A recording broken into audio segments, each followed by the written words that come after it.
Hello and good afternoon friends. आज हम लोग सबसे पहले जानेंगे ट्रांसमिसिबिलिटी क्या होती है। ट्रांसमिसिबिलिटी ऑफ फोर्स एक प्रिंसिपल है, उसके बारे में हमको पहले पता करना होगा। ट्रांसमिसिबिलिटी ऑफ फोर्स मतलब क्या होता है, मैं आपको ग्राफिकली रिप्रेजेंट करूँगा। सपोज़ ये एक ऑब्जेक्ट है,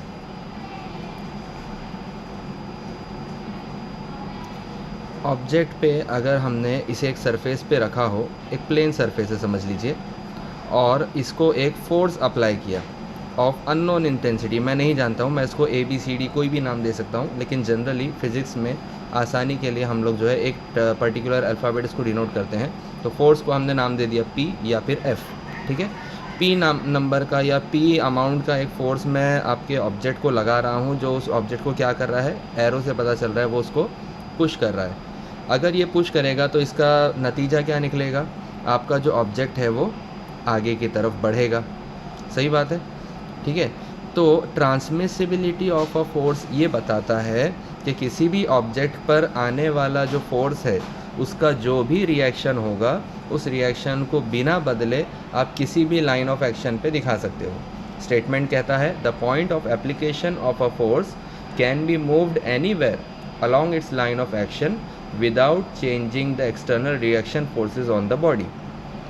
अब पॉइंट ऑफ एप्लीकेशन कौन सा है, यहाँ पर हम लोग लोड अप्लाई कर रहे हैं, बराबर, इस पॉइंट पर।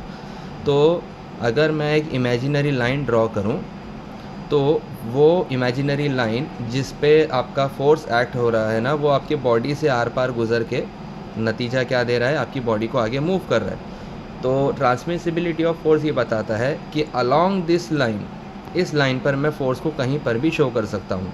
यानी सपोज़ अगेन मैं ऑब्जेक्ट बना दूँ, ये मेरा ऑब्जेक्ट है, तो या तो मैं आने वाला जो फोर्स है उसके ऊपर ये इस तरह से शो कर सकता हूँ, या फिर इसको हटाकर मैं यहाँ से खींचने वाला फोर्स भी शो कर सकता हूँ। दोनों कंडीशन में आप देखिए, यहाँ से ढकेलने वाला फोर्स या यहाँ से खींचने वाला फोर्स, दोनों में भी जो आने वाला रिएक्शन है जो हमको समझ में आ रहा है बॉडी का, क्या वो चेंज होगा? नहीं। पुश फोर्स से भी बॉडी इस डायरेक्शन में ही मूव होगी, और पुल फोर्स से भी बॉडी जो है इस डायरेक्शन में ही पुल होगी या खींचे जाएगी।